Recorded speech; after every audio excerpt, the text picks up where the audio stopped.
Hello, welcome back to episode two of From the Booth. I'm here with my co-host Eric. Eric, how are you? I'm great. It's a good morning. Excited for episode two. Let's get right into it. All right. Yep, definitely. So Eric, last week we spoke a little bit about our games of the week, and without tooting our own horn, I think we did a pretty good job of predicting out two pretty important and consequential games. You spoke about the Colts and Rams. Do you want to go into that a little bit, how that turned out? Absolutely. I saw that game as a litmus test for the Colts. The Rams had come into that game with expectations. We knew that they were capable of competing with the top teams in their conference. The Colts, I thought, had come out of nowhere. So coming into that game, I was really keyed into that. Yes, the Colts lost, but I think the way that they lost, if they're able to clean that up, I think they're going to be in the mix going forward. I think they're a team to be taken very seriously. And I hate to say that as a Texans fan, but if AD Mitchell doesn't drop, if he drops the ball a foot later, not even maybe not even that much, they might win that game. Um, the run blocking as well, and that hold call that ended up taking back Jonathan Taylor's long touchdown, like these are the small things that you can't be doing in December, Mhm. January, February if you're playing that long. But early on, that's a mistake that I feel like is coachable that they can clean up. So I want to see how they bounce back from that because that was a gut-wrenching way to go out. Yeah, I mean, I think, we spoke about last week. Why did we think this game was going to be so important? And it really was obviously, I think we understand what the Rams are, and they're a competitive team. They're a playoff team. Like they're going to be a very good team in this league, and I'm not concerned about them necessarily, except they actually had a bad loss this past Thursday night, but regardless. Yeah, Um, I think it was about, well, is this Colts team legit? And yes, they lost, but like you said, like I think the answer is probably yes, honestly. Like I think Daniel Jones looked pretty decent. Um, I just thought they looked good. And like you said, it was a couple of like really, really like boneheaded mistakes that kind of cost them this game. Um, I don't think the conversation is like a conversation we're having of the Eagles, where it's like, is this team going to win the Super Bowl or not? I don't know if the Colts are there just yet, but it's a conversation of can this team, go on the road and play a tough team and come out with a win? And yeah, they didn't win in this time, but I would say the answer to that question is probably yes. Like I think they can go on the road and be very competitive in a lot of games. Um, and I think the end of that game was just absolutely crazy. But like you said, the AD Mitchell drop, I mean, fumble, that can't happen. And no, I think it's going to be actually really interesting in terms of our question of like, is this team competitive to see like how they handle him, how he handles it moving forward? Do they just integrate him back into the game and that's it, and they keep moving forward? Like, what's their flavor of accountability, which we don't really know yet.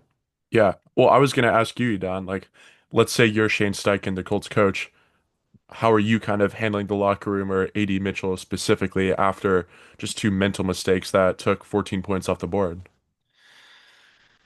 Yeah, off mic we spoke about it a little bit, and I think I gave kind of a harsh take. Honestly, I think when I was thinking about it more, the truth is he's a playmaker. He is. He has the ability to be really effective for them.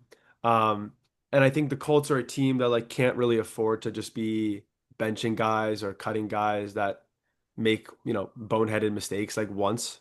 I think he hasn't been as like particularly productive as people may have wanted him to be, but I think he's a very talented player. And if I'm the coach, I'm kind of pulling him aside and basically making clear to him like that's not acceptable. And that, but that we value him on this team and that he's an important part of this offense, and that, moving forward, that's gonna like if he does that again, for example, that's gonna be a more serious issue. Like he'll get benched, he'll get cut, that sort of thing. But I think after one time, um, especially considering how it happened too. Like, yes, he dropped it, and I think he was probably showboating a little bit, but it wasn't as egregious as like a Malachi Corley fumble where he's literally just straight up dropping it with zero contact. Like he was kind Yeah. of, you could make an argument that he was like getting kind of tackled-ish and it came loose. Like Uh, there's a borderline world where that exists, but yeah, I don't think it's the end of the world, except, it did effectively was a major part of the yeah. game. Yeah. No, that's a good point.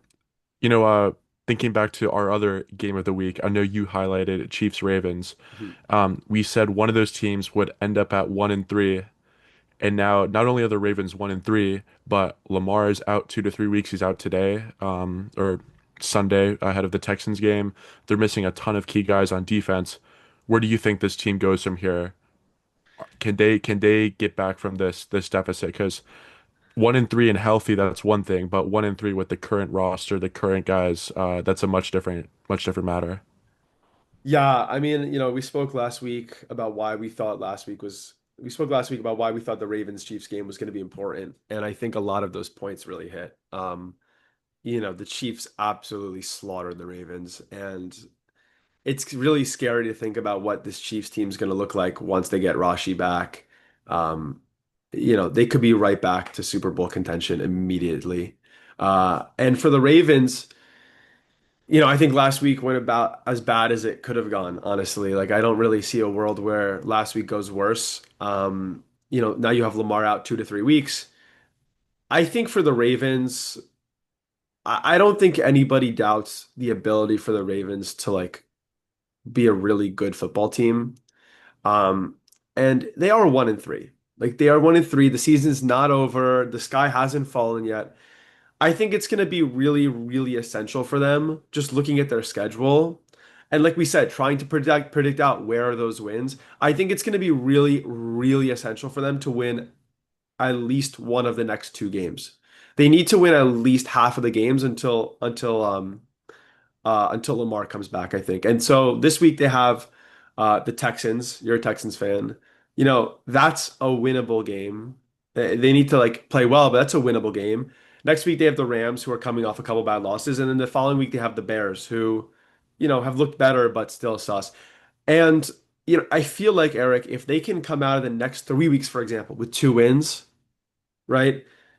The remainder of their schedule up until the final 3 weeks, like they have a lot of really, really winnable games. They play the Vikings, who have looked okay. They play the Browns, who are a mess. They play the Jets, who are a mess. They play the Bengals, who are a mess. They play the Steelers, who look good, but like they're not like a powerhouse team. They play the Bengals 2 times. They play the Steelers 2 times. Like they can win some games here. But I think it's going to come down to like, are they now going into Lamar coming back with like 1-6? Like that's a Yeah, problem. yeah. I think fundamentally that division gives them some leeway. Yes, there are some tougher out of division games. Like I know that Ravens have owned the Texans historically, but I think Lamar being out completely changes the outlook for today's game. So I'm super curious to see that one. Um, I think the issue is, a lot of those games I think are winnable or toss up some of the tougher ones. I think it just comes down to can they stop people? Like they are a movable object right now. Like, Hmm. like people are talking about Texans game with them as a stoppable force versus a movable object. Like in terms of the guys they're missing on like on the front, like missing Madubuike is huge for them. Guys like Humphrey or like you look in the secondary, Kyle Hamilton's banged up. So like Yeah, you you you can't win games for a sustained period if you're missing these veteran guys who your scheme is built around. So I want to see them get healthy. I want to see them get back on track. We saw this last season to a lesser extent, where they started off a little slow, 0-2, and then they were trailing the Steelers in the division, hmm, caught fire, things were clicking by the end of the year. So, push comes to shove, I think the Ravens make the playoffs, but the margin for error is getting real thin at this point. So, definitely. Yeah, I mean, I think that's like perfectly said. The margin of error is getting tiny. Like yeah. it just is, especially with Lamar out. It's a disaster. Yeah. Um, so Eric, last week something kind of interesting happened. There was a tie. I'm curious if you have any thoughts about should the NFL have ties moving forward? What do you like think about the overtime structure, that kind of thing? It's a great question. I was watching that Sunday night game and ended up actually going to bed in the fourth quarter. I just want to send my condolences out to everybody who stayed up. all throughout the fourth quarter, all throughout overtime, just to see, I feel like there's no resolution when it comes to a tie there. I'd say I'm okay with there being ties in the NFL, but the 10-minute period, I would argue, should go back to 15. I think that any longer than 15 as like a playing time, a limit for overtime, I think from that point, it's a little dicey. I feel like it's a competitive disadvantage to these teams to play, more than an additional quarter of a game when you think about the toll of football, of the season, of the schedule. So I would say push it to 15, leave it at that.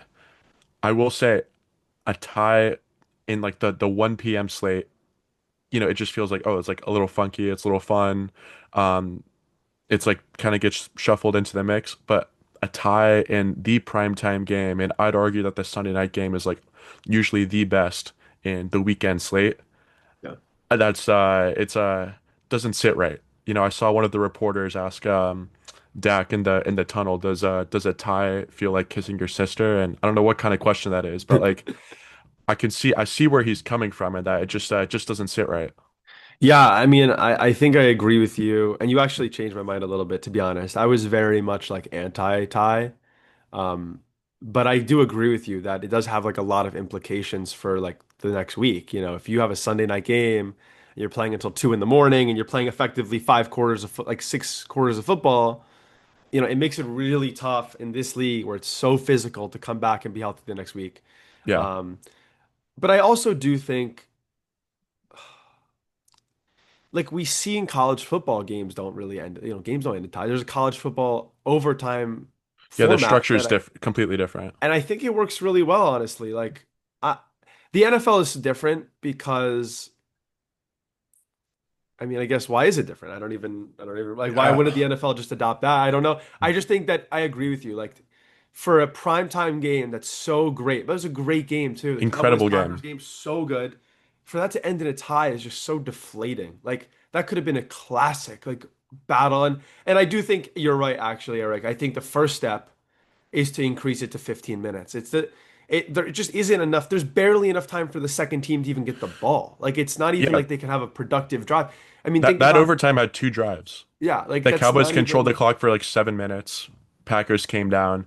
I mean, there was no chance for like a response or back and yeah. forth. I mean, maybe the Cowboys should have just went for it on, Hmm. fourth and goal from like the two or wherever they Yeah. were. Um, By the way, but and I think yeah, also it will also like kind of play into the new overtime rules a little bit better in that like now if you get the coin toss, you should probably be deferring because then you have the ability to go for it on fourth down and you kind of yeah. know the information. But the advantage of not like of keeping it in the first drive is that you have that ability to come back and score again if they kick a field goal or tie it up. So like if it's 10 minutes, there's effectively zero reason to take it first. And by I increasing to mean, well, I 15, mean, you still win if you score a touchdown on that first drive. So I think if you bel do like you? that, yeah, it's different in the regular season versus the playoffs. Like, in the Super Bowl a couple years ago, like, the Niners could have scored a touchdown on that first drive and the Chiefs would have still gotten the ball. But on Sunday night, Okay. if the Cowboys had scored on that drive, if Micah hadn't tackled Dak from behind as he's rolling out of the pocket and going up to run, the Cowboys win right there. Mm. So I would still, if I'm a coach, I'm still taking the ball first, but I agree that like I feel like there needs to be a time for another drive. I'd say push it from 10 to 15 minutes. You know, 5 minutes of extra football. Like, who wouldn't want that? So that's what I'd say. Fine. So on that note, because I know you have a lot of good thoughts about this, on the note of rule changes and changing the kind of the format of games, I believe this is the first year, right, with this dynamic kickoff. Is that true? So it's the second Second year year, with the second year. dynamic kickoff, but they have tweaked the rules Hmm. slightly, Yep. so that teams are punished more for a touchback. I believe last year a touchback would put you at the 30. Now it's the 35. So teams are actually kicking the ball into the landing zone much more, which I don't know. In my opinion, I think this is like one of the best things that NFL has done in several years. I think it's brought back the kickoff as an actual like strategic part of the game. We're seeing teams differentiate themselves in terms of how they're able to scheme this, how their kickers are able to give the returners a hard time. And I mean, I don't have the data to back this up, but it feels like a much safer play. I mean, you don't have guys running at full speed from 40 yards apart from each other anymore. Like, I think there's much less risk of like a catastrophic injury there. I do want to point out, so the Rams, Joshua Cardi, he's the kicker. He has like a knuckleball in his arsenal. I don't know if you've seen that. Yeah. Weeks 1 through 4, they had the best on like the best average starting position allowed. So I believe that they were teams would get the ball on average at the 23-yard line, which was the best by I believe 2 or 3 yards, which is like significant when you see That's how things are crazy. distributed. Also compared to the worst team, which is the Dolphins, the average field position start was 34. So like just by having a slightly better kicker or special team scheme, they're essentially getting 10 yards on average every drive, which like is kind of insane to think about.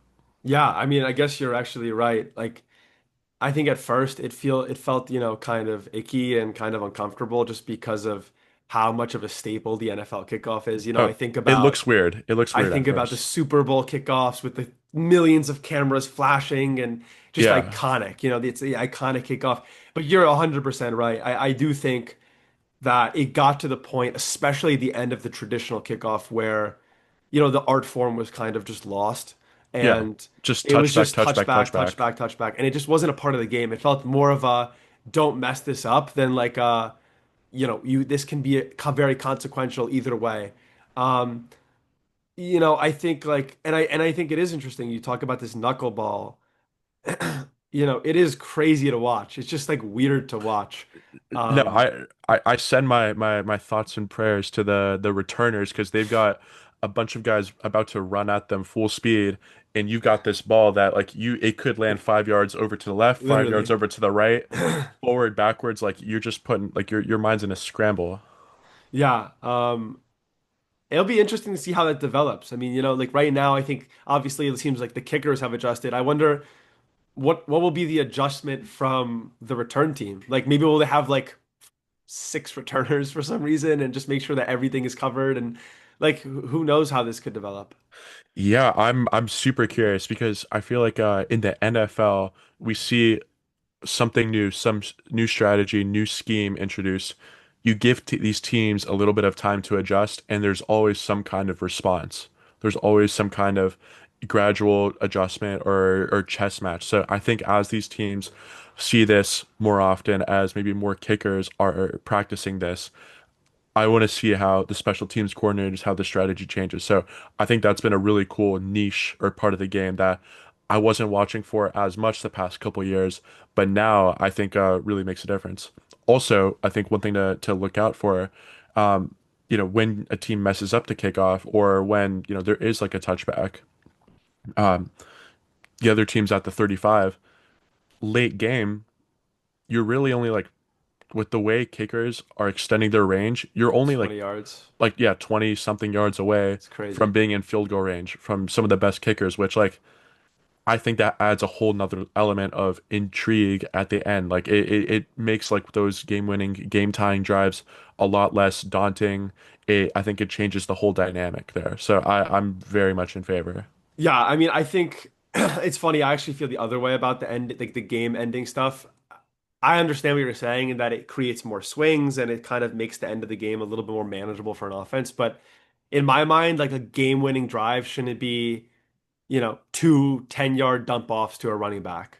Like that feels very like it just feels too easy. It just doesn't feel Yeah, as like no, I satisfying feel as, that. one of the classic Brady, 70-yard drives and it's just like beautiful. You get one, you know, personal foul penalty and you're at a field goal. And it's just Yeah, like that's not very like you almost like feel like the offense has to like actively mess up in order to not tie the yeah, game with the field goal or win the game with the field goal. yeah, Um, Eric, going off a little bit off topic here, a little bit off script. I'm just curious. We're entering week five, sorry. yeah. And I think a lot of teams have kind of, come into the forefront, into the limelight as being favorites. just quickly, give me right now, week five. Do you have a team that you like to win the Super Bowl before week five So starts? before week five starts, that's a good question. I think in the AFC, I think we could see you look at the Bills schedule and you see I think there are a lot of after they took care of, say, the Ravens in week one, I think the schedule really lightens up. Yes, they're going to play the Chiefs later. Yes, they're going to play, the Texans. Hopefully, the Texans are more competitive down the road. But like, you think about, I think this team is going to have home field advantage throughout the AFC as the one seed. I could see this as a 13, 14, 15 win team potentially. Mhm. But, but I could see a 14, 15 win Bills team playing I don't know, 9, 10, 11 win Chiefs team, and I still just like I have to if it ain't broke, don't fix it, or I don't even know if that applies there, but it's like I need to see the Bills get one back Yeah. before I'm betting against, before I'm not believing in Mahomes in that spot. So I think the Chiefs, you mentioned this earlier, they're getting guys back. I think Rashee Rice coming back from suspension is like I think people forget how good he was the first 3 or 4 weeks of last year. Mhm. They missed a guy like that. Their offense looked miles better with Xavier Worthy back in there. So I like the Chiefs to get out of the AFC. Um, I know the Rams just lost on Thursday Night Football. I know they had the eke it out win against the Colts like we talked about. But I think we look at the young, talented guys up front in their front seven. I think you look at their skill positions. I think you look at, you know, Kyron Williams. Yes, he knows had some fumble issues, but he's been one of the better backs since he's emerged. You look at the Puka, the pace that he's on. Mhm. Stafford, I mean, is anybody even talking about his back anymore after all the drama and hubbub in the preseason? So I like that as my Super Bowl matchup if I had to pick Wow. today. But again, like it could shake out anyway. I'm so excited to see the way things play out. What do you think about that though? Yeah, I mean, I love those takes. I'm right there with you with the AFC. Like, I think it's like every year, this is the Josh Allen year, and then he comes across Mahomes and the Chiefs and the play, and it's just like I need to see it before I like start saying the Bills are gonna win. Yeah, If I had, life on the line, I would probably just say the Chiefs, honestly. Like I see the Chiefs to make it out of the AFC. I think the Bills are good, but again, like I mean, Mahomes had a full receiver room for the first game this season, and they absolutely blew out the Ravens. And yes, the Ravens haven't looked like themselves, but like you said, with Rashi coming back no, too, I mean, they looked back. this team is so dangerous, and you're so right. Like this is the team that like the last team you want to see in the playoffs. You'd rather Yeah, see the 15 win Bills than this Chiefs team because they just know how to win in the playoffs. They just know yeah, how to do it, and some teams just know how to do it. Out of the NFC, I love your take.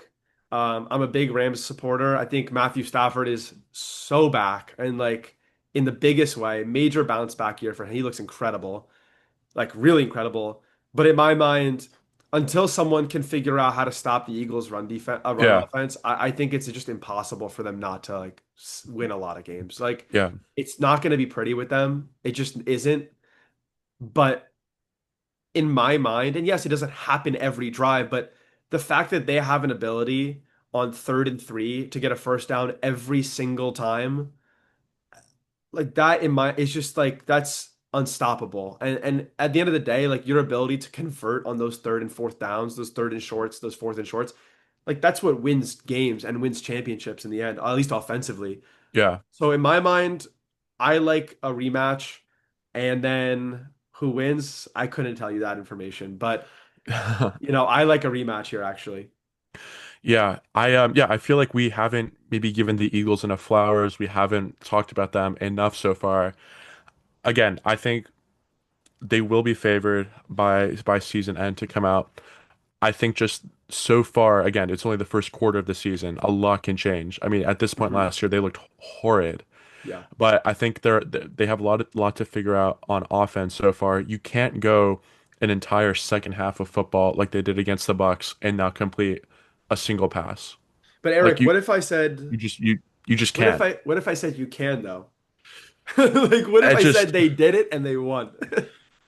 That's yeah, what I I'm mean, saying. no, Like, it's not like conventional and it's not pretty, but like they're just doing it. Like they're just yeah. winning games. And at the end of the day, like you find a way to win games. Like that's all that matters. And I have a lot of Eagles fans who are like complaining about this and complaining about that. Like you're 4-0 and the team looks effectively unstoppable. Like I'm not concerned about their pass game. I just don't think they've even needed to use it yet, you know? Yeah, I mean, we did see that game against the Rams, that second half when they were down, when they couldn't just run the ball. I mean, yeah, they were able to figure it out then. So maybe I need to give them the benefit of the doubt a little more. But I don't know. I think that this team, at least so far, again, it's only first quarter of the season. This is more reminiscent of the Eagles team 2 years ago, Hmm. where they started 10-1, but a lot of close, ugly wins. And by the end of the season, things fell apart and they lost in like the first round. Yeah. Where I'm not saying that's going to happen this year, but at least so far, um, things just haven't clicked as well. Like they haven't really got the run game going as they would have liked. I don't think Saquon's had over 100 yards in a game so far. I think Hmm. I know Lane Johnson, he's had he had like a stinger in his neck, some nerve issue, like something like that. Like if you start missing some of these key guys, I mean, I think you can afford to lose a couple here or there given how deep they are. Yeah. But given like that O line was the foundation of everything they do, like they need him back healthy. They need just that continuity again. So I would not be shocked to see them playing in San Francisco in the Hmm. Bay Area in February. But Yeah. again, I just I'll pick against it. Fair enough. So wait, looking ahead to this weekend, the games this slate. Is there any game that you've got circled or you're looking at as a game that you're really watching out for? Yeah, I was gonna say Bucks Seahawks, which I think is gonna be a great game and an all-time uni matchup. Just All time. it's gonna be incredible, and I may just The watch it for that. But the white creamsicles and then the Seahawks throwbacks. Oh, like they're it's like so clean, stop playing. so clean. But I'm gonna have to make a homer pick here, and I'm gonna say that I think my game to look out for is the Jets versus the Cowboys today. Okay, Now, listen, both these you're teams gonna do be not. there. I will be there. Both these teams don't look great. The Cowboys did just get a nice tie um, against the Packers, who look like a good team. In my mind, this is a massive game for the Jets. Huge because the Jets have had very few head coaches who have started 0-5, and those seasons are disastrous. I think this is an opportunity for the Jets to really, really turn it around. Last week was so ugly, but they figured it out kind of in the fourth quarter, and we've seen that now. The Jets' first three quarters look terrible, and then the fourth quarter they piece it together. They did against the Bucks, they did against the Cowboys. I think it's going to be very interesting to see from the perspective of is Aaron Glenn legit, and does this team want to win? How do they handle the adversity of starting 0-4 and having a Cowboys team that has not looked good come into their house and can they come out with a win? Like that's going to be really, really interesting to me. Eric, do you have any thoughts on the game? Yeah, I actually so I think two things can be true. I think the Cowboys were the better team against the Packers. I think the Cowboys should have won last week. I mean, you can't get into the what it could have showed us, but I was actually very impressed. But with that said, I actually think the Jets will win today. I think that I love hearing that. I I I think that push comes to shove that like the Jets offense I think is going to wake up a little bit. I have not been remotely impressed by the Cowboys defense. I saw a headline, I saw a little article about how Matt Eberflus, he's the Cowboys defensive coordinator, Yeah. spent several years coaching Justin Fields, and Brian Schottenheimer, the Cowboys coach, was saying how, Eberflus knows Fields better than anybody. We're gonna be able to use that to our advantage. I mean, he really could have used that kind of edge against Interesting. Caleb Williams and the Yeah. Bears 2 weeks ago, and the Bears dropped 30 on them. Yeah. So I'm not comparing, like I think Fields is behind. Fields in the Jets offense is way behind where the Bears offense was that game. Mhm. But I don't think Eberflus like remotely gives you an edge with that, Yeah. at least from what I how I'm thinking about it. So also I think that this Jets team, again, 0-5 is like a death sentence in this league. And it's easy to look at the record. It's easy to say, oh, it's the Jets, but I think Glenn's gonna have these guys coming out playing hard. There's no way that there are more penalties, more undisciplined moves, selfish plays. Mhm. I mean, I say that, and it definitely could happen, Yeah, it could but happen. I think like that is gonna get cleaned up for this week. For the long run, I don't know, but I think there's gonna be a bounce back by the Jets this week. Eric, what's your game of the week? I'm looking at Sunday Night Football. Carrie Underwood laying the stage for Drake May going into Buffalo. We've seen since Brady retired, we've seen the Bills dominating this division rivalry. But I think that the Patriots, the New England Patriots, are going to make this a game. And don't be surprised if we wake up Monday morning with the Patriots making this division a race. It hasn't looked competitive so far. Hear me out. Drake May, Drake May in his last 3 games, 75% completion percentage and two or more touchdowns. The last quarterback to do that, Tom Brady, '07 MVP season, throwing Randy Moss the football. This Patriots team, yeah, they had a rough week 1 loss, but they have finally got Diggs involved in the passing game. He started to look like his old self. The Patriots are also one of the top teams against the run in the league, which I think will be huge to at least slow down what's a really balanced but also run heavy first offense from the Bills with James Cook. So like, look, the Bills have looked great, but I'm really excited to see how the Patriots attack this, and I think this is a big measuring stick game for them. Yeah, I mean, I completely agree with you. Um, it feels like the Patriots Bills games are like always kind of close for some reason. Yeah. Um, and I agree. I mean, Drake May's looked really good. I have a question. Is that Drake May stat? Is that amongst all quarterbacks or just Patriots quarterbacks? Well, I believe it. I saw it was all quarterbacks. That's Yeah. crazy. That's a crazy Yeah. stat. I But mean, it is cherry picking a little bit, like the 75% completion percentage, but no, I think it's none like the three consecutive games of just like domination, basically. yeah, And he looks great, and he's been that entire offense. But you know what? I agree with you that I think it's going to be close, but give me Josh Allen to just run it for a first down to ice the game late in the fourth quarter. Like I feel like I've seen this movie 1,000 times. yeah. The, but I agree with you. I think it's going to be a much tighter game than people are giving it credit for. I think the spread is like 8.5 or something crazy. Like I don't think No, that's a good number, honestly. But um, I'll be really, really Eric. That would be a great call if the Patriots win this game because they are not favored at all. yeah, no, I not to get into the betting side of things, but I feel like 8.5, like I really do think that the Patriots are gonna be I think they're gonna be right there. Um, I'm confident in Vrabel and the like the I mean, again, it's so early in the season, but I think this team has looked completely different than in past years. I mean, last year was really uninspiring.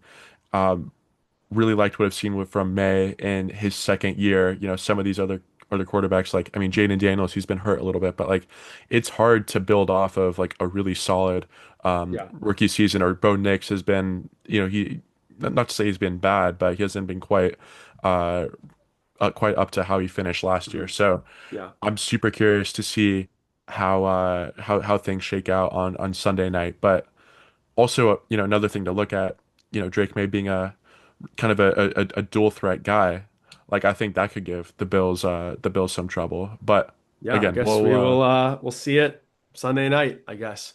yeah, Eric, thanks for joining me once again.